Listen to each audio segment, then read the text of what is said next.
Hello, welcome back to Prop Up the Bar with Chief. I'm Go. I'm Chief. That's Chief. This is our 6th episode. Chief, how are you doing? Well, how was your holiday? Oh, amazing, thanks. Really good. A lot of thunderstorms over there that week. You're quite lucky, aren't you? Because isn't Corfu one of the places where it might be quarantining? Yeah, we got back, and I think now Greece could go on that list. A couple of days before you came back, they had to, if you're a bar or a restaurant, you had to shut at midnight. Else if they came round, and you were still open, they could give you a 10 grand spot fine. Jeez. So we got quite lucky, to be fair, being out there that week. Yeah, definitely. Well, I know that France is on there, and one of my pals was going to France with his dad, and his dad's retired, and he was like, "Oh yeah, I might still go over." His dad still might go over because he's retired. So if he has to come back and quarantine at home for 2 days, for 2 weeks, it means no difference to him. He's retired. But France are looking like they're going to be putting a 10-day quarantine when you get there as well. So there was really no point going to France. But I'm glad you're back, because last week we didn't really have the chance to catch up over a podcast.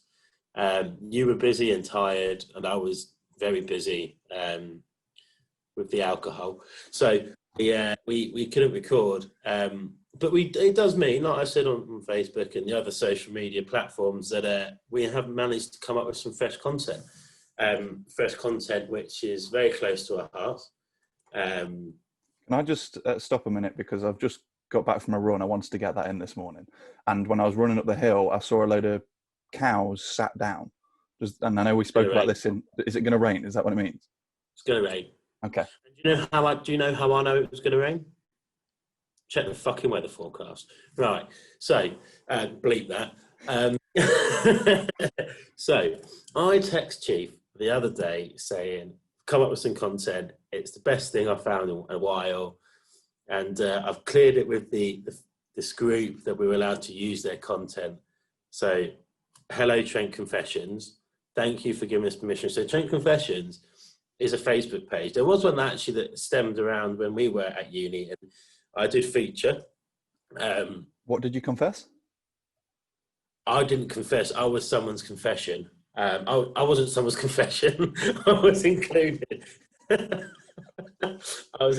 That would be a horrible confession. Even I wouldn't do that anonymously, to be fair. But there was a confession that included me of something to do with alcohol. It wasn't something weird or naughty.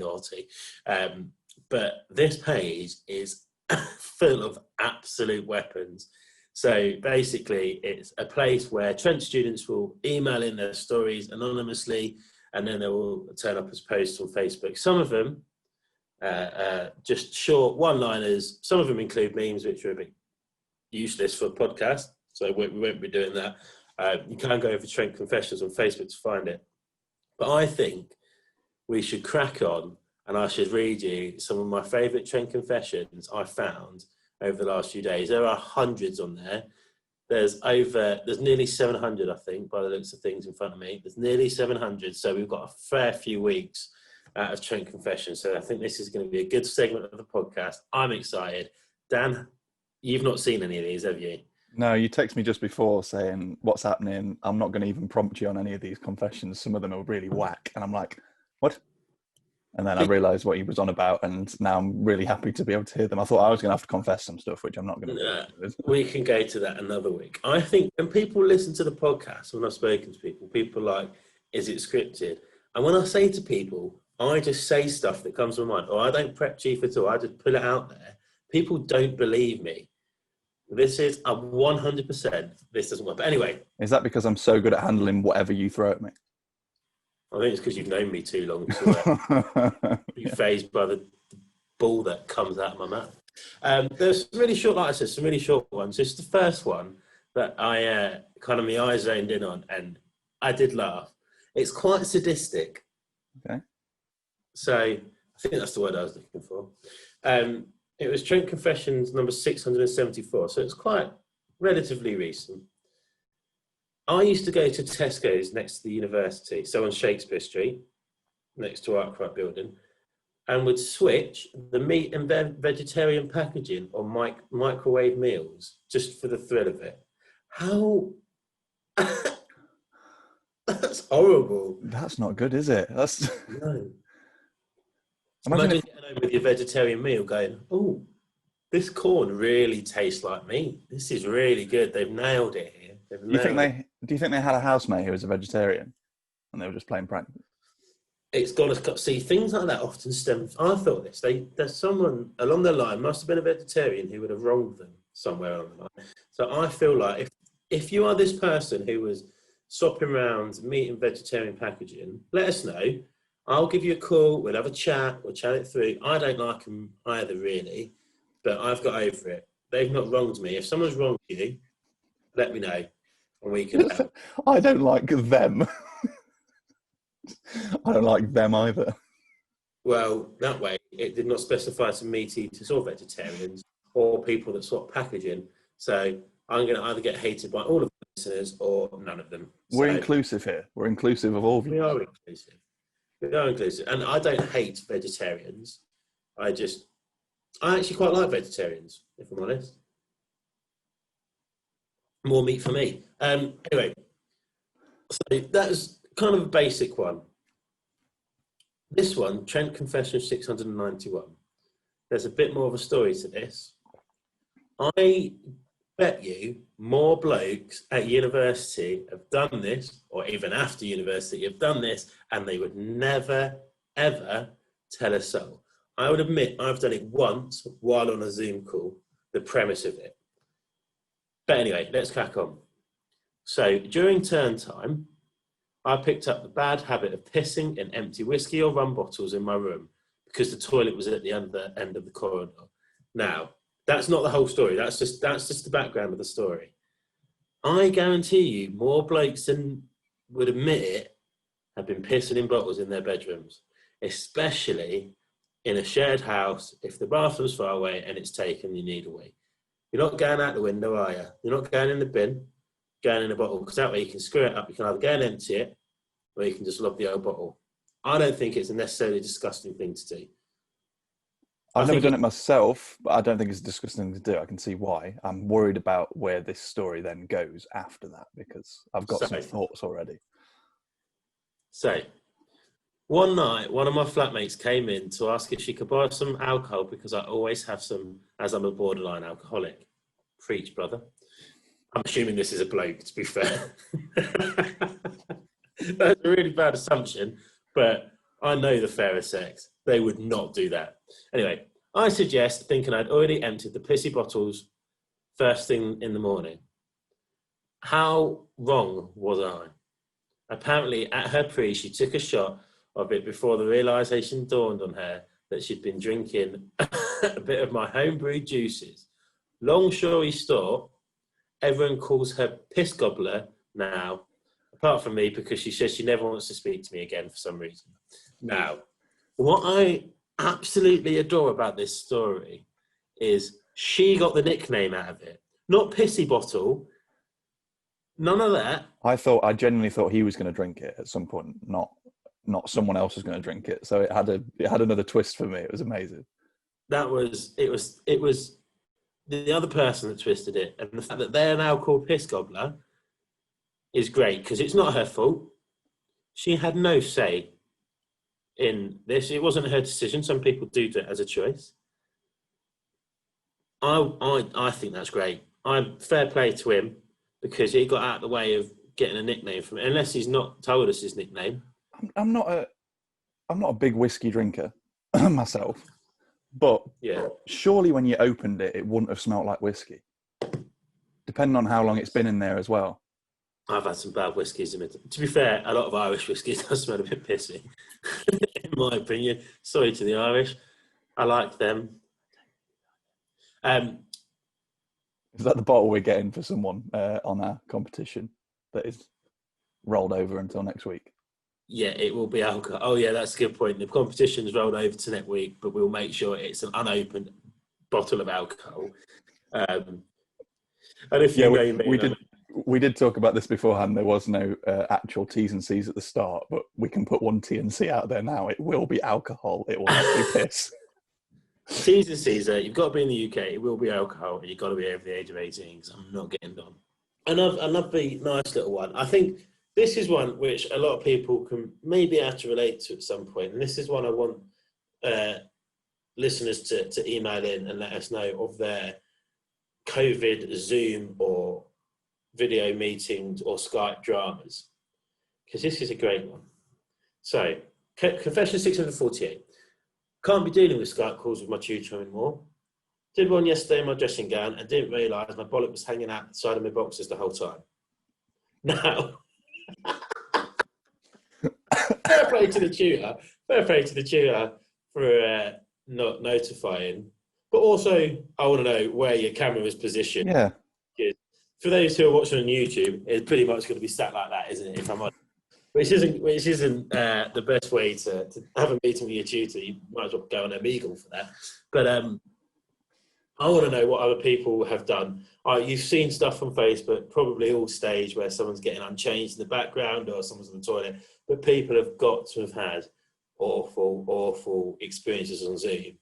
And I think we want to hear about them, don't we, Chief? Oh, yeah, absolutely. Yeah, we don't just need a Trent Confessions page for that. We have Prop at the Bar with Chief and Goat for all confessions. Let us be your agony ants. We'll probably laugh at it more than help, but we can do both. If you let us know, we are going to take the piss out of you. I mean, there's a few here which are not going to happen. But this one was I just thought we'd end on this one before we move over to potentially some different conversations, because I don't want Trent Confessions to take up the whole podcast, although it could do. This one was quite sad. And I feel for this one, but only because I've got a backup story to go with this one. Playing a podcast, playing an imaginary violin is not going to help those listening on Spotify or Apple. No, you always explain everything I do, so it's all good.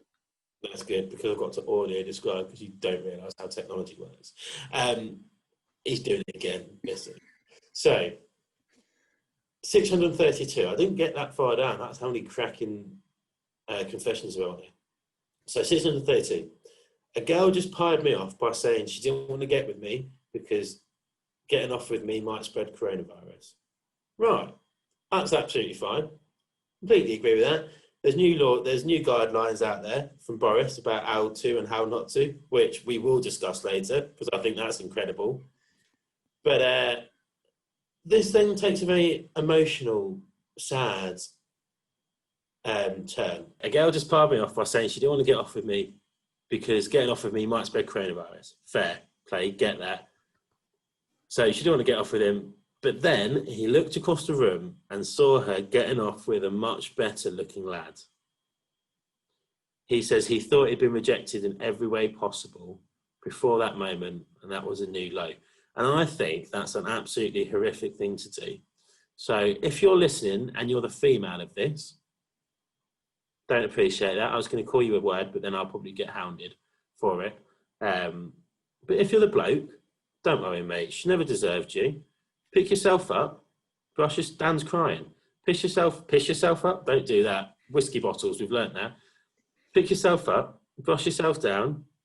You got this. You're probably a fairly good-looking lad if you got to that point anyway. There'll be someone out there for you. I remember at university, we used to have Trent versus Junior bar crawls. Do you remember that? I can't remember what they're called now. But we got to the last bar, and this was in our first year. So it was me, Ash Tuttle, she loves a mention, Georgia, Emma, and then George Fletcher, who lived in the flat opposite. And we have a lot of time for Fletch. So we'd got into, I think the last bar, it was Oceana at the time. For those who weren't old enough to remember Oceana, it's now called Prism. So it was Oceana, and we were in the main dance floor, in the main dance floor. And George was chatting to this bird. Really nice, like proper nice little conversation. It weren't seedy in any way. It was a nice conversation. George goes in for a kiss. She's going back in for a kiss as well. Time slows down. Might as well stop the music, spotlight on. It would have been like that if it was a movie. She somehow caught her, like the T-shirt caught her eye. And then she pulled away and said, "I'm not getting off with a Trent lad." I was fuming, and it wasn't even me getting the kiss. Poor George was there, and his face was a picture like you could see he was shocked, he was disappointed, he was very confused by the situation. But surely, I know we don't like each other as universities, and I know there are some uni of people that will probably listen into this at some point. I'll get it out there now. It's reasons like that. It's things like that we don't like you. That would be a grind my gears, but it's not. It's not my grind gears. But what does grind your gears? Are you going to grinding gears already? Yeah. I just want to know, you get it out of the way early, because I know then now, when we're recording this, rugby is back, which we're very happy about. You've got a day of watching the rugby. You've got your Carlsberg Pilsner in. Other beers are available. Let's do this. Let's talk a little bit about the gifts we've got each other, and then we can go hopefully watch a Chiefs and a Bristol win today. Chiefs probably will win. I'm excited about seeing Semi Radradra. I know you are. I saw your socials yesterday. And Hughes all on the same pitch at once. We'll see what happens. Also, before I get hate, Carlsberg Pilsner is far nicer than Carlsberg ever was. And it was 11 quid for 8 cans. 18 cans, sorry, 8 quid for 8. It wouldn't be good. 18 cans. So do you know what? If you don't like it, suck it. Come and buy me some nice beer. Just put a deposit down on a flat. Right. What grinds my gears? I don't think anyone's experienced this before. Corner shops grind my gears for one reason and one reason only. The layout of corner shops is wank. Now, this seems like a really stupid thing to get annoyed at. And normally, I wouldn't get annoyed at stuff like this. But a couple of weeks ago, I fell into this trap and I made a faux pas. Why are all your faux pas in shops? Well, we've already heard about a fashion faux pas I had in a shop. Me veg fell out. But anyway, I was like, right, I really need to get myself some washing machine tablets. I need to do my wash. I'm one of them blokes that leave everything until I've got one outfit left. And then put everything in the wash at once, so I ain't got anything to do. So I thought, run over the road to the Newsagents, pick up the cheapest one they got. Don't matter, it could be Happy Shopper, won't bother me. Whack it in there, whatever. This is going to make me sound like I'm not very good at domestic jobs. I am, actually. So, whack it in, wash the clothes, absolutely fine. Come out, they don't smell like fairy, or not fairy, they don't smell like all the nice ones or whatever. Right. I'm going to say, if you're putting fairy liquid in with your washing machine, I know you've got something going wrong there. From your squirty bottle. Well, this is where the story turns kind of similar to what you've just said there.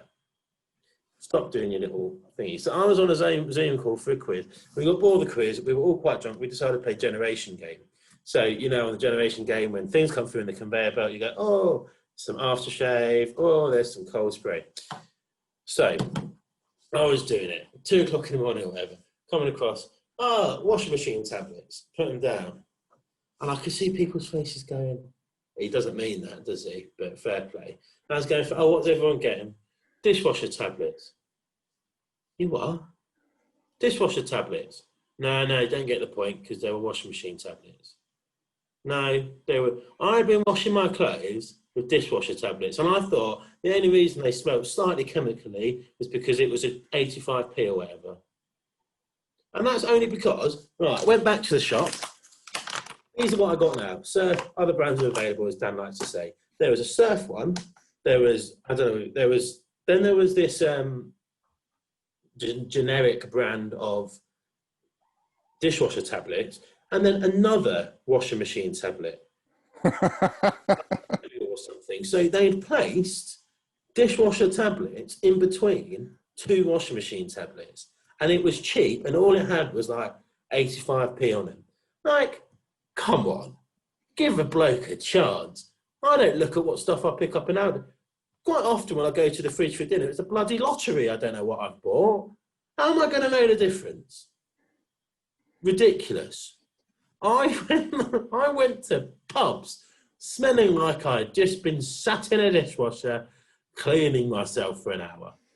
No one said a word. It was a good week. No one said a word about my dishwashing smelling clothes. That's outstanding. Fine, but it was, you can see why I'm angry at this. Went back, notified the bloke, didn't I? Well, excuse me, pal. need to have a word. Just so you know, bought one of them thinking they're washing machine tablets, washing my clothes with them. They are clearly dishwasher tablets. Right.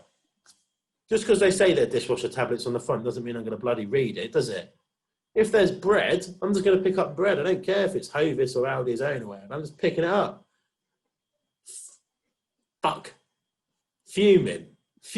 Some of my clothes are ruined, Dad. Some of my clothes are absolutely ruined.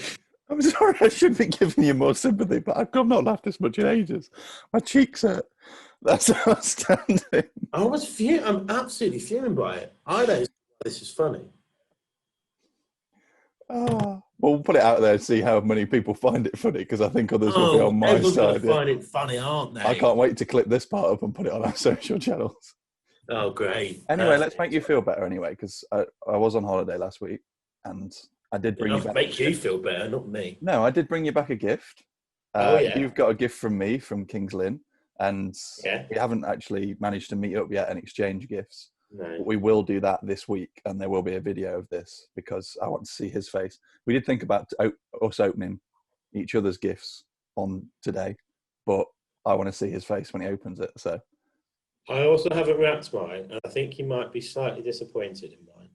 Oh, I know when you were trying to get it, because it was the day after you'd been drinking all day, and you were like, "I need to get a train, but I'm just running around some gift shops." Yeah, in King's Lynn. In a pandemic on a Sunday, fuck all open in King's Lynn. This is why we need the genuine reaction of being with each other to open it. So we're going to catch up this week. You'll open it and you'll go, "Oh, right, okay." I think mine sums you up quite nicely after all the chats we've had today and chats in previous times.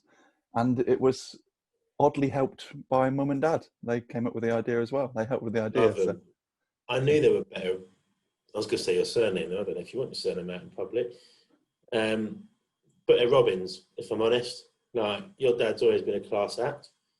Supports a crap rugby team, but and I mean by crap, I mean really crap. He's a Tigers fan, everyone. I know there'll be a lot of listeners Tigers fans, but generally we'll just. I tell you what, with Steve Borthwick in charge today, and with however long he's had to train them, I think it's going to be closer than you think. So if you called them crap and then they go on and beat us today, I might cut this whole bit out.